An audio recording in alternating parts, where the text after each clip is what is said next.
Volodymyr Zelensky provided that military on the war effort against Russia, saying that Ukrainian military is now hitting Russian oil and gas facilities almost every day.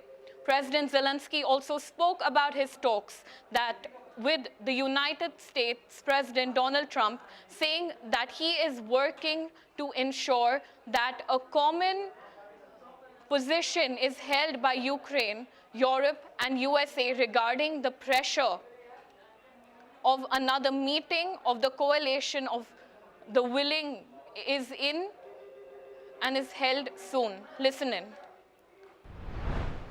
Говорили з головкомом Олександром Сирським, в тому числі щодо нашої далекобійності, є збільшення і по відстані, і по влучності наших далекобійних санкцій проти Росії.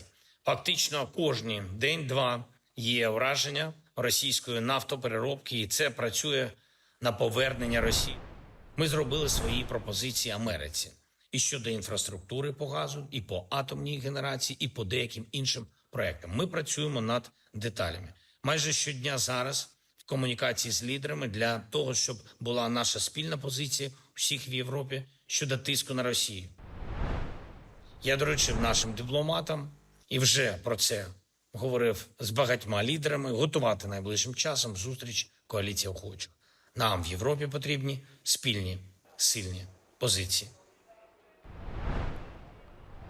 Gaza's Civil Defense Agency reported that at least 11 people were killed on Sunday following a series of Israeli airstrikes. Now, the attacks have sparked further tensions as Israel and Hamas exchanged blame for violating a fragile ceasefire agreement. Mahmoud Basal, a spokesman for the Civil Defense Agency, said 6 of the victims died when the Israeli airstrike targeted a group of civilians in northern Gaza. The escalation in violence has now raised concerns for stability of the ceasefire, which had been brokered to the intense fighting between Israeli forces and Hamas. Now, more in the region, Palestinian farmers in the West Bank region have alleged that Israeli settlers backed by Israeli military have blocked them from picking the olive harvest in the West Bank village of Tumuk Aya. The zone administered both by Israel and Palestinian Authority, and the farmers have alleged that 200 Israeli settlers alongside military have arrived and have opened fire on the farmers. This has led to burning cars and equipment. Listen in. هاي المنطقة طبعا هي أرضنا من آلاف السنين. إحنا سنويا بنيجي بنقطف الزيتون. العام الماضي المستوطنين أقاموا ثكنات بالقرب من هذه الأراضي وممارسوا هجماتهم الوحشية ضد المزارعين العزل، مستخدمين السلاح، القنابل المولوتوف، الحجارة، وبحماية من جيش الاحتلال. We are from the town of Turmsaya and we came to pick the olives in the east part of the town, and we started about 7 a.m. 1 hour later we have about 200 settlers, some of them armed with weapons, and they started shooting and burning cars. We are from the town of Turmsaya and we came to pick the olives in the east part of the town, and we started about 7 a.m. Mais malheureusement, on est surprise d'arrivée de l'Israélien de tous parts, à droite et à gauche, avec des armes. Ils ont commencé de tirer sur tout le monde. Il y avait 4 blessés, il y a 2 Américains, je pense, et 4 de la ville de Tormosaya. De coup qu'ils sont arrivés, ils ont commencé à brûler les olives, et ils ont brûlé un corps ici, un corps là-haut. Et malheureusement, comme on a dit, qu'il y a 4 blessés. With more updates in the same region, Israeli Prime Minister Benjamin Netanyahu convened a cabinet meeting vote on officially naming the Gaza war as the War of Redemption. Now, the war that started after Hamas-led surprise at the border communities on October 7, 2023, was initially named as the War of Swords by the Israeli army on October 8, 2023. Listen in to what the Israeli Prime Minister had to say about this. אני מביא היום לאישור הממשלה את ההצעה לקרוא למלחמה בשם רשמי קבוע, מלחמת התקומה. בתום שנתיים של לחימה רצופה, אנחנו זוכרים כיצד התחלנו. קמנו מן האסון הנורא של ה-7 באוקטובר. קמנו בתנופה על רגלינו, ישבנו מלחמה שער על אויבינו. הסרנו מעלינו את האיום הקיומי של הציר האיראני, ביססנו את מפעל התקומה הלאומי בארץ ישראל, במדינתנו החזקה והפורחת.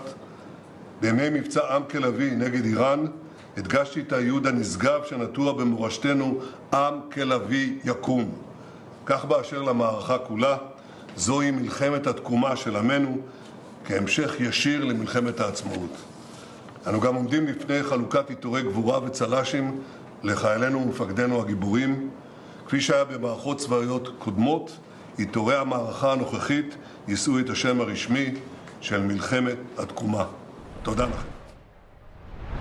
Bulldozers are clearing debris from Al-Jala Street in Gaza as the United Nations Development Program kicks off operations to remove rubble from the city's primary roads. Now, Jaco Cilliers, the UNDP Special Representative for Assistance of Palestinian People, estimated that around 55 to 60 million tons of debris needed to be cleared. Now, extensive cleanup is part of the ongoing effort to restore essential infrastructure in Gaza, where the destruction has been widespread due to the conflict. Let's listen in to Jaco Cilliers' comments. So UNDP is doing the very important first part of removing the debris, which is a big challenge in Gaza. There's about 55 to 60 million tons of debris that needs to be removed, similar to what is happening here behind me. The initial part is really to clear the roads and to make the hospitals, schools and other social buildings accessible. So that's where the major rubble is being removed. The size is, if you build a 12-meter wall around Central Park and fill that with rubble, that's about the amount of rubble that needs to be removed.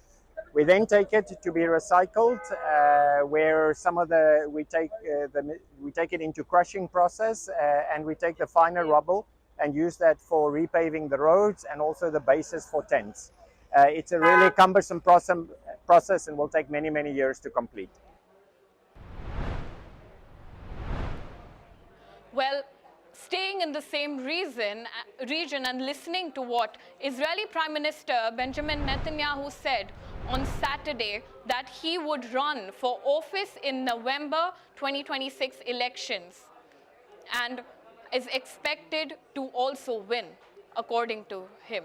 Benjamin Netanyahu, who is the leader of the Likud, Israel's main right-wing party, holds the record for the longest time served as Israel's prime minister, for more than 18 years in total. Now, with more, in the last election, the Likud party won 32 seats in the Knesset, with ultra-Orthodox allies securing 18 and religious Zionist alliances winning a 14, which is a record showing for the far right.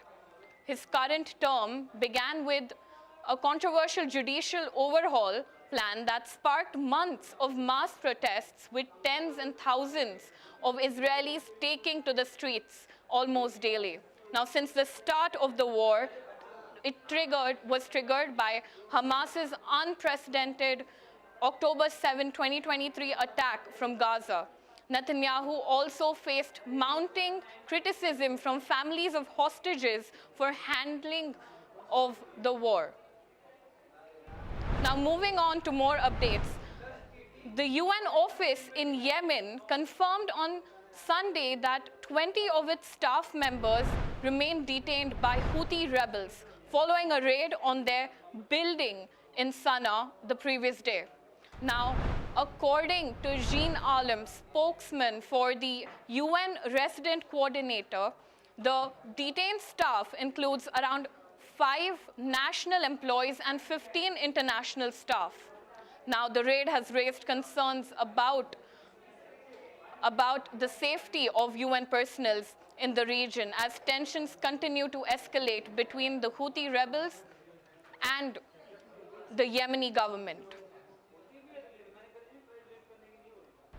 Moving on to further updates that come in, Bolivians cast their votes in a historic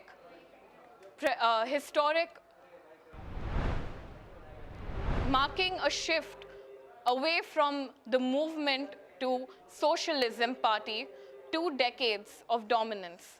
Centrist Rodrigo Paz faces conservative former President Jorge Tuto Quiroga, and the election comes amid Bolivia's worst economic crisis in decades, with high inflation, declining gas exports, and fuel shortages.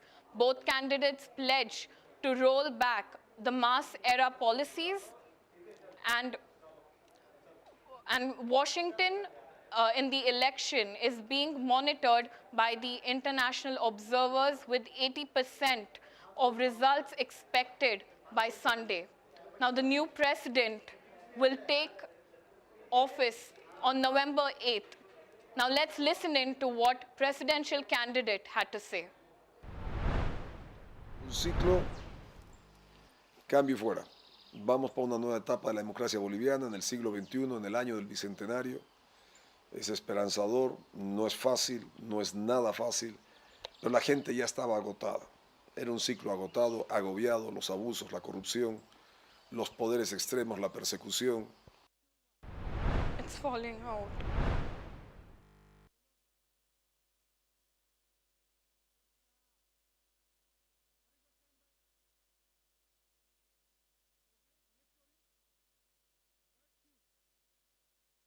Pope Leo has declared 7 new saints. Pope Leo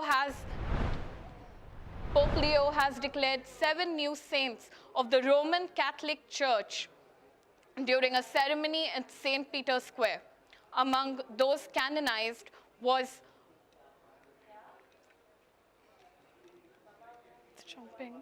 also, he declared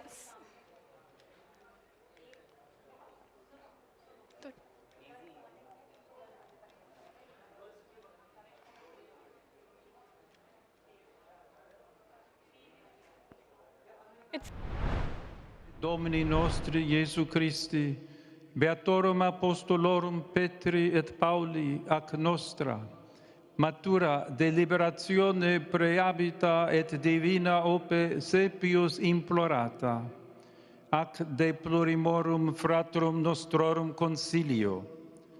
Beatos martires, Ignatium Maloian et Petrum Torrot, nec non beatos Vincentiam Mariam Poloni, Mariam a Monte Carmelo Rendiles Martinez, Mariam Troncati, Josefum Gregorium Hernández Cisneros, et Bartolomeum Longo, sanctos esse decernimus et definimus, ac sanctorum catalogo adscribimus, statuentes eios in universa ecclesia, inter sanctus pia devotione reculi debere.